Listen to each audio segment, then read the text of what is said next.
Bismillahirrahmanirrahim. Assalamu alaikum, dear participants. Welcome to this session of Meezan lecture series.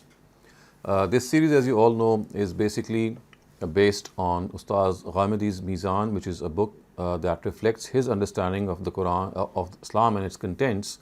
And we have been studying various chapters of this book since the last many sessions. I presume this is the 34th session, and we have completed a major part of the Sharia. And through the last few sessions, we were actually talking about one of the preambles of this book, which relates to the fundamentals, fundamental principles, in fact. And these fundamental principles actually outline the sources of religion and how we understand these sources. So we had started to cover these sources. It's the source of the Quran, and the Quran is the source itself, and the principles of understanding the Quran were being discussed. So we were discussing the fourth principle, which relates to the final authority of the Quran. We've already finished the principles that relate to language, which in order are appreciation of classical Arabic, eloquence of language, and uniqueness of style. And now we have the one that we're discussing relates to the final authority, which means that the Quran holds final authority, and there seem to be certain issues that undermine this concept. And Ustaz Ghamidi was actually replying and presenting his observations on these concepts, like the concepts of variant reading, the concept of muhkam and mutashabih, and the concept of the intentionality of the text. So we had covered these three, and we had started to cover the fourth one, which is that there seem to be certain ahadiths which challenge this or presumably challenge the final authority of the Quran, and it does seem that they either modify the meaning of the Quran or they actually abrogate it. And we had covered two such major ahadiths, and both these ahadiths, of course, have a very important place and significance in our Islamic jurisprudence. So the first of them, it actually related to the fact that as far as certain ahadiths are concerned, it seems that the Prophet also is prohibiting certain edibles besides the Quran. And we had seen how the fact that how the Prophet actually mentioned those edibles was not something that he was adding to the list. He was only explaining what is already mentioned in the Quran, and that Quran, of course, tells us that our own fitra, our own nature, is averse to certain things. So he was explaining or delineating that the nature of that fitra, and how the Prophet was just stating what is already found in our nature.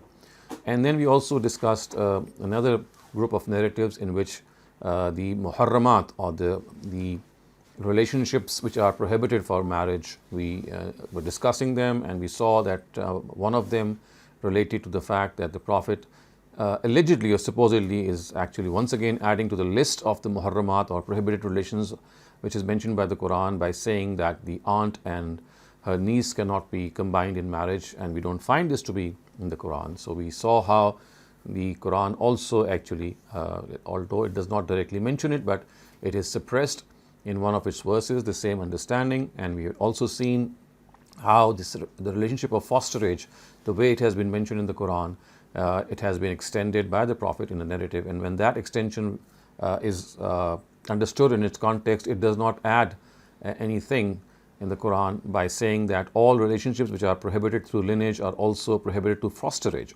That the foster relationships which are prohibited, they're not something which the Prophet is adding. He is just actually extending what is already found in the Quran. So now on this third example that we are going to study, it is based on another narrative, or it can be regarded as two narratives, in which it seemingly says they seemingly say that they alter the shares of inheritance, or at least they give a certain specification. And the specification is that there is a narrative which says that Muslims cannot inherit from disbelievers. And similarly, we have a narrative which is similarly said that as far as these shares are concerned, they have a very specific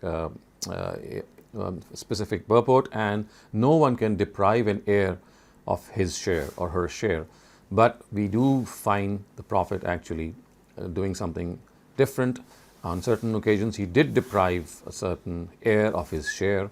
from the deceased. So is this an abrogation, or is this a specification, or what exactly is this? So this is our third instance in which we will study how hadith literature, or in particular this hadith, seems to actually mention this specification or abrogation, but in fact it is something which is not, and it is something which is found from within the Quran as well. So verses 11 and 12 of Surah Nisa, which mention the distribution of inheritance of a deceased, they say that the reason for this, this proportions, the reason for the shares to be divided into certain proportions is one, and that is the benefit of kinship which a person or an heir has for the deceased. So the Quran has very amply stated this, that as far as the shares are concerned, they must be understood, and these words that you can see from the Quran, these are this is verse 11 from Surah Nisa. It says, Aba'ukum wa abna'ukum la tadruna ayyuhum aqrabu lakum naf'a faridatan min Allah inna Allah kana aliman hakima.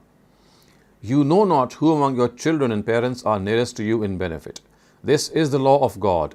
Indeed, God is wise and all-knowing. So basically, if you can see the Arabic words, ayyuhum aqrabu lakum naf'a, that the reason that the Almighty has outlined these shares in the Quran, it's not based on any haphazard reasoning.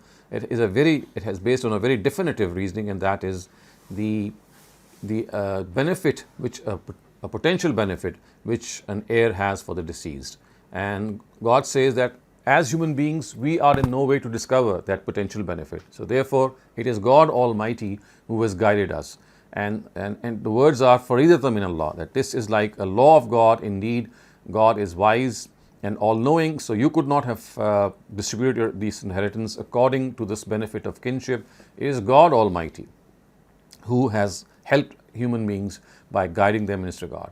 Now, this benefit is present by nature in parents, in children, brothers, sisters, husbands, wives, and all close relations. So in normal circumstances, they will be considered the heirs to the legacy of a deceased. But of course, there could be certain unusual circumstances in which we can find out, or we diagnose that there is an absence of this benefit found in any of these relations.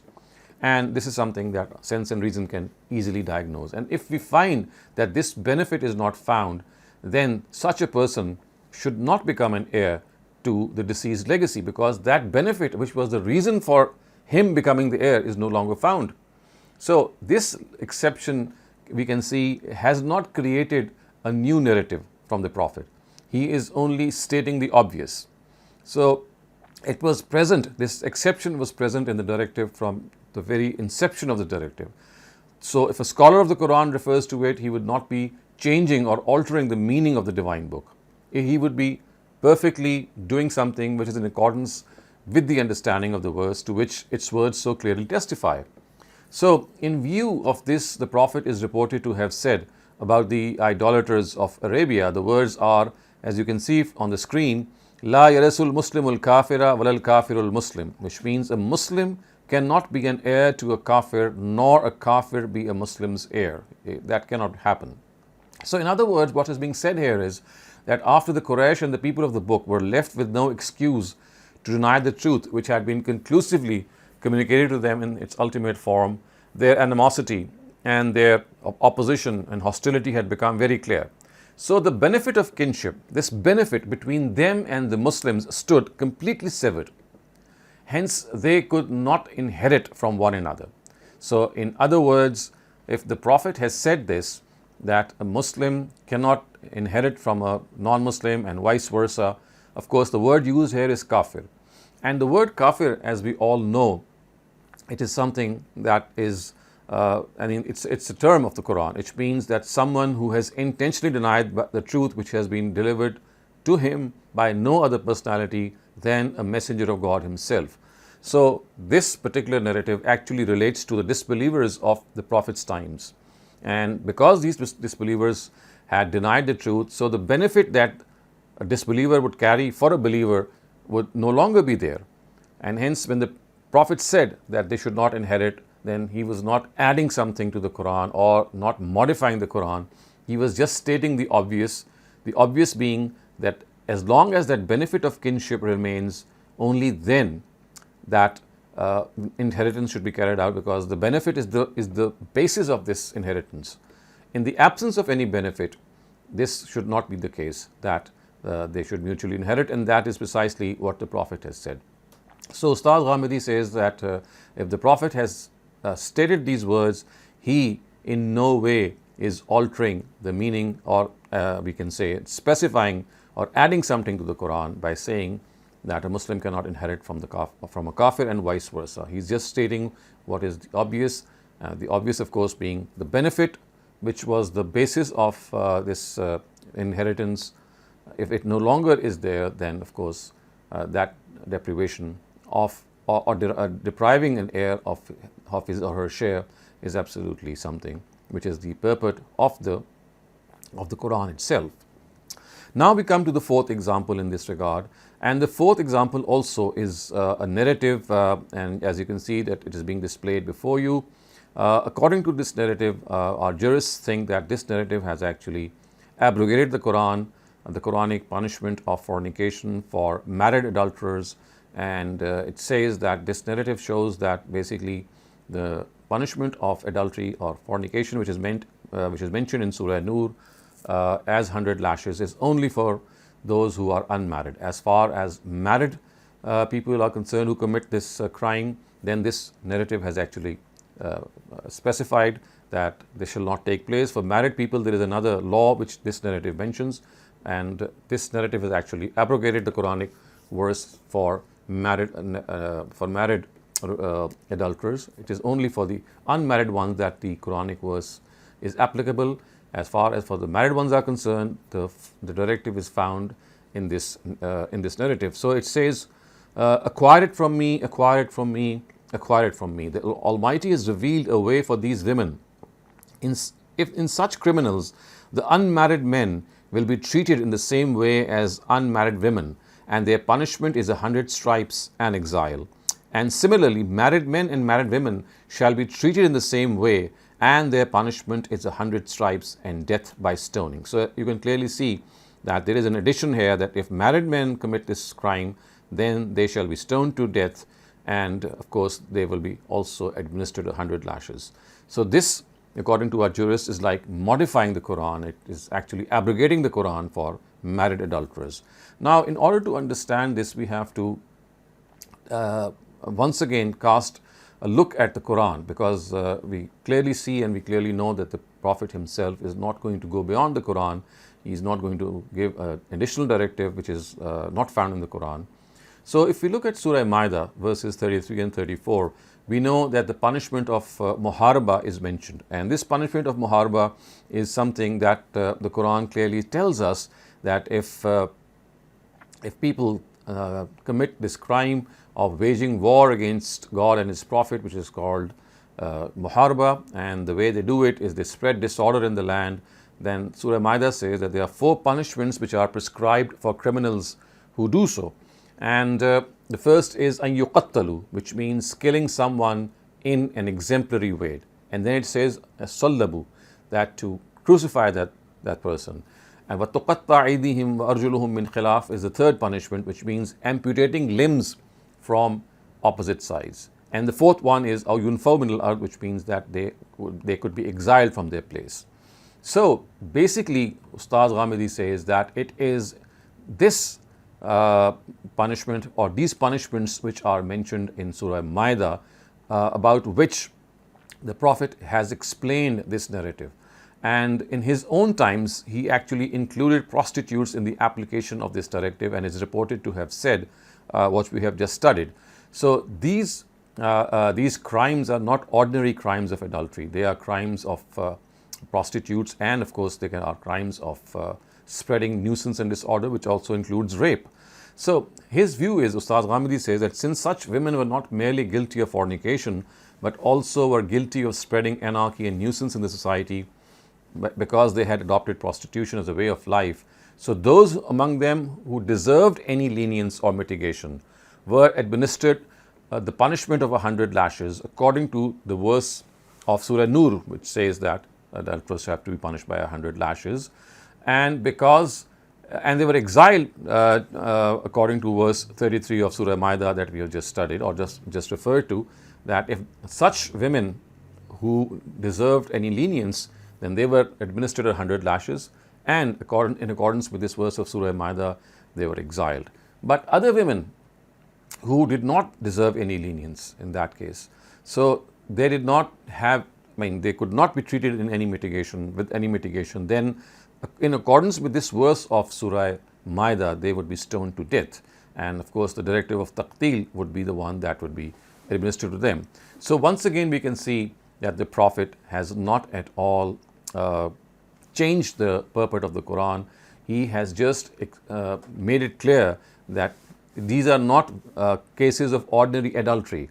It's not that because of adultery that they are being punished. It is like asking a question whether a person really deserved any mitigation or not. And one of the questions he asked while punishing people of this crime was whether that person was married or not. Of course, that would increase the intensity of the crime. And when something increases the intensity of the crime, then it becomes grave. And that is something which was not properly understood by the jurists, and they think that the basis of reasoning or the basis of administering the stoning punishment was merely because the person was married, and that is of course not the case. The Prophet was just inquiring after the circumstances that if you committed this heinous act, and that too while you were married and you had access to a spouse, then it means that you don't deserve any mitigation or lenience. So in effect, Ustad Ghamidi is saying that we have to understand that it's not that this narrative that I just cited is something that is abrogating the Quranic verse of 100 lashes. It is just telling us that this crime is not an ordinary crime that has been committed. It's a crime that has been committed by individuals who have adopted prostitution, and therefore in such a case, if they deserve any lenience, then they will be administered 100 lashes and exiled. And if they don't, if they are not, in any way deserve any mitigation, then they shall be administered 100 lashes and stoning to death. And we also know that when death punishment is combined with any other punishment, then the other punishment is not carried out, because the death punishment is the ultimate punishment. So once again, Ustad Ghamidi has said that if we understand this directive, we can clearly see that there is no case of abrogation or specification by a hadith regarding what the Prophet has said. We will now look at another example. This is the fifth example. And in this example also we will see that the Quran says that, or apparently a hadith says that the meat of dead animals, of course we know from the Quran that the meat of dead animals should not be consumed, but we do see the Prophet telling us that there are two types of dead animals that can still be consumed. So apparently this is again a direct contradiction, that how can, when the Quran says that the meat of dead animals cannot be consumed, but the Prophet says that there are two types of dead animals that can be consumed. And if you look at the narrative, it says أُحِلَّتْ لَنَا مَيْتَتَانِ وَالدَّمَانِ الْجَرَادُ وَالْحَيْتَانِ وَالْكَبِدُ وَالطَّحَّالِ, which means two types of dead and two forms of blood are not forbidden for us. The former being fish and locust, and the latter being liver and spleen. So we find that the Prophet allegedly or presumably or apparently is altering the purport of the Quran. He's saying, when the Quran says that you cannot eat a dead animal, the meat of a dead animal, but here the Prophet is reported to have said that two types of dead animals, which are fish and locust, they can be eaten. And the Quran also says that we cannot consume blood. Blood is forbidden. But here we find the Prophet saying that there are two types of blood which can be consumed, and that is liver and spleen, because of course they are also blood per se. It's like blood is running through them. Now, what exactly has happened here? We have to see that a person who is conversant with the linguistic features of Arabic knows that this word maita, has a literal meaning, and it also has a meaning which emanates from its linguistic usage. So you see, we must understand that there is a literal meaning and there is a usage of that word. In the first case, it means everything which is dead. Maita means dead. But in usage, anyone who is aware of the delicacies and intricacies of the Arabic language knows that dead fish and dead locusts never fall linguistically in the usage of maita. So, linguistically, it's not that the Prophet was adding something or specifying that locust or dead fish, for example, they are not maita. He was just delineating what the usage of an Arabic term is. So, when the word maita is used, no Arabic language expert includes dead fish or dead locust in its connotations. So, the Prophet was just explaining that, and because this fact was not understood, people thought that, well, perhaps the Prophet is once again altering the Quran. And I'm here going to cite Ustaz Zamakhshari, which Ustaz Ghamidi has actually cited and quoted, and it will make clear how things stand as far as usage and linguistic meaning is concerned. So Zamakhshari says, then if you ask the question, among the dead, there are some things which are allowed to us, like the fish and locust, and the Prophet has said two types of dead and two forms of blood are allowed to us. I will say in response, the word maita mentioned in the Quran must be understood according to its linguistic usage. Is not the case that when someone says that he has eaten maita, we never include a fish or a locust in its connotation? This is similar to the fact that if a person says that he has drunk blood, we never include a liver or spleen in its connotation. Precisely because of such usage, jurists say that if a person swears that he will never eat meat and then he consumes fish, this will not break his oath, although in reality as he has eaten meat. So the important distinction, dear viewers, that we have to understand here is that there is a linguistic meaning of something, and then there is a connotation of something as per the usage of that word. And it is always the usage which is adopted and specified by the Quran, and never the literal meaning. In literal meaning, of course, the word maita would include dead fish, because maita means something which is dead. But by usage and the way we use a language, we never at times include certain things, and this is one of the examples that dead locust or dead fish is never called as maita linguistically. Anything else can be called a maita, but except these two. And similarly, blood cannot be consumed, but the spleen, not only the spleen, but we also know that liver, both of these organs have lots and lots of blood. So if someone consumes these two organs, then it would not be said that he has consumed blood, because as we know that linguistically these two words, they are not included in blood. So this is what Ustaz Ghamidi has said. Now we come to the sixth and final example regarding the alteration or the abrogation of a Quranic directive by a certain hadith. Let me first point out this directive. This directive is mentioned in Surah Maida. This is verse 38. It says the punishment of theft, and it spells out the punishment of theft as وَالسَّارِقُ وَالسَّارِقَةُ فَاقْطَعُوا أَيْدِيَهُمَا جَزَاءً بِمَا كَسَبَ نَكَالًا مِنَ اللَّهِ وَاللَّهُ عَزِيزٌ حَكِيمٌ. And as to the thief, male or female, cut off their hands as a reward of their own deeds and as an exemplary punishment from God, for God is mighty and wise. Now the hadith which seems to alter this meaning of the Quran, the Quran says that all types of thieves, apparently it means that all types of thieves would be, their hands must be amputated. This is what it seemingly says, but we find a narrative of the Prophet actually saying something different and specifying if the amount of theft is below a certain amount, or the nature of theft is different from the theft that we can imagine, then hands will not be amputated. So again the question arises, is the Prophet again altering the meaning of the Quran, or it is something else that we have not understood? So Ustaz Ghamidi once again says that, well, this is again something of a it's like a instance in which the purport of the Quranic verse has not been understood. And he says that if you look at these verses, or this verse of Surah Maida actually, it says that a thief, whether he is a male or a female, his or her hands have to be amputated. And the word which is used to qualify a thief is sariq for the male thief and sariqa for the female thief. So, Ustaz Ghamidi says that every scholar of the Arabic language knows that words sariq and sarika, they are adjectives. They are not verbs, they are adjectives. And adjectives always denote completeness and thoroughness in the characteristics of the verb they qualify. So, they can only be used for the type of sarqa, for the type of theft, which can actually be called a theft. And the one who commits that heinous act is called a thief.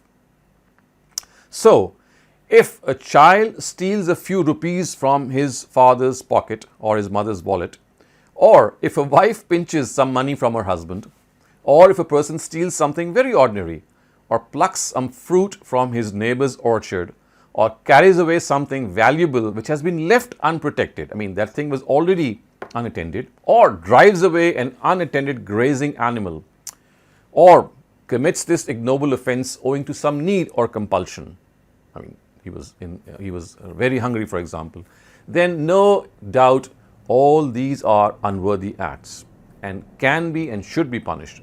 But they cannot be classified as the acts of theft which the above or the verse that we have studied qualifies.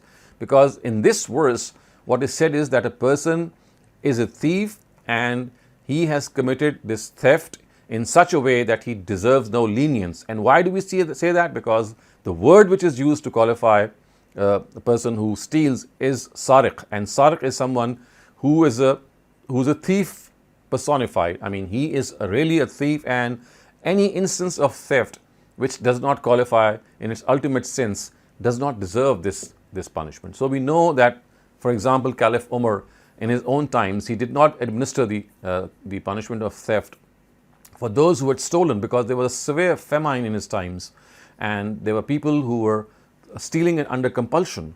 I mean, they were not thieves, but because of the fact that there was a famine, there was a drought, so they had to fill their stomachs and they ended up stealing some food. And he said that, well, such people cannot be qualified as thieves, because a thief is a person who commits something in cold blood, in planning in such a way that he cannot deserve any lenience. So if the Prophet is giving concession, he is not actually altering the Quran. He is just stating the obvious, that such acts cannot be qualified as theft. So this narrative that is generally thought to have abrogated the Quran or altered the Quran is in fact not altering the Quran according to Ustaz Ghamidi in any way. It is just explaining that the way these things have occurred, or the way these acts have occurred, they cannot be qualified the theft which the Quran speaks of. So this narrative, as you can see, is found in the Muwatta of Imam Malik. It says, if a fruit is hanging from a tree or a goat is grazing on a mountainside and someone steals them, then hands should not be amputated for this. But if the goat comes in a penfold and the fruit is stacked in a field, then hands should be amputated on the condition that the fruit or the goat are at least the price of a shield. So once again, this narrative might seem on its face value that it is altering the Quran or specifying the Quran, whereas this is not the case, because the word theft must be understood. It has to be applied to individuals who do so under no compulsion, who do so in cold blood, who do so in a way that what they are doing is actually something in which they cannot be given any mitigation, any lenience. And of course, that will also amount to the fact that a minimum amount of theft must be also fixed, because something which is very ordinary cannot be regarded to be an act of theft. So all in all, these are the 6 examples which Ustaz Ghamidi has presented in his book, and said that all these 6 ahadiths which seemingly modify or abrogate the Quran, it's not the correct understanding. It's not the case that they have abrogated or modified the Quran. In fact, they are in perfect harmony with what the Quran has said. It's just a question of not understanding and placing them in the way they should be. So I'm going to end my talk here today, and in our next session, inshallah, we'll continue with the remaining principles of understanding the Quran. But as far as this principle is concerned, this took a couple of sessions to actually cover, but it is one of the most important principles. And if you ask me, I can tell you, most debates that have arisen in our jurisprudence is because of this connection or this relationship between the Quran and Hadith, which if taken through one angle would seem as if our Hadiths are altering or specifying the Quran. But if this is viewed from another angle, you can clearly see that they are not altering the Quran, they are not abrogating the Quran, they are just actually explaining the purport of the Quran. It's just a question of deeply deliberating on them. So if you have any questions on these 6 narratives, please raise them. Thank you very much, Dr. Saleem. Calling for questions, you can type them in the chat or raise your hand to ask your questions. I think I will start off with a question. Since we talked about locusts specifically, that's an insect. Why is it being compared to animals? Because this was something that was consumed, and we are not talking about the locusts that you might know. So in Arabs, they were like this big, they were quite big, and they were eaten. So we're not talking about those locusts that we are generally aware of. Could you please provide an explanation on kosher food? So kosher is the Jewish equivalent of halal food, which means that the name of God Almighty has been pronounced at the time of slaughter, and the form of slaughter is that it has been done in a way that all the blood has poured out from the animal's body, and hence it is absolutely halal. So any place that you find kosher meat, it's like eating halal meat. It's the Jewish equivalent of halal meat. Thank you very much, Dr. Saleem. I've also heard that some people say, for example, crabs or lobsters, those aren't halal. Could you please explain that? So you see, we have to understand the principle. We instead of going through every animal species, because you see, what we know is that if we know the principle, then the application of that principle is the real thing. And in that application, one person can differ from the other. So what is being said here is that animals, which are beasts in their nature, which means that either they have sharp claws through which they tear apart their prey, or they have sharp teeth through which they tear apart their prey, and hence they are carnivorous in nature. So because of the fact that they have this beastliness in them, the savagery in them, and because whatever we eat has an effect on the people who consume it, if you eat the meat of such animals which are savage animals, which are carnivores, then their habits tend to come into those who actually consume them, like for example being very aggressive, very angry, or the things that make a person close to resembling a beast. So the reason is that, as I said, that the Quran tells us or wants us to refrain from these such animals, because whatever these animals are, they are bound to reflect their habits in the people who consume them. So this is the only prohibition, that as far as those animals are concerned which have that carnivorous nature, they should be avoided. So crabs or lobsters or all these things, they have to be viewed one by one, even octopus and all these things, and seen if this principle applies. And the second principle, of course, is that animals which are or regarding which human beings are naturally abhorrent to eat. For example, naturally over a period of very long or a very long period of time, centuries, mankind does not generally consume lizards or tadpoles or the like. So because they are abhorrent to their nature, and the thesis of the Quran is that all animals which are abhorrent to nature, they don't need to be specified, because our nature itself is something that actually gives the verdict. However, it could be slightly different from certain people, because we do know that right in the time of the Prophet, we got an example of that when Khalid bin Walid, a very famous companion, he actually ate something which is close to a lizard, a big lizard, and the Prophet could not eat it actually. It was served on a meal, and Khalid asked the Prophet that, is this haram? The Prophet said, no, it's not haram, but I don't like it, because of course he was referring to the fact that there are certain animals about whose abhorrence or aversion human beings can have two approaches, and hence there could be some diversity as well. So this is one type of prohibition, and the other type is of carnivorous animals. So if you look at these two things, then you can clearly see or apply this to all sorts of sea animals.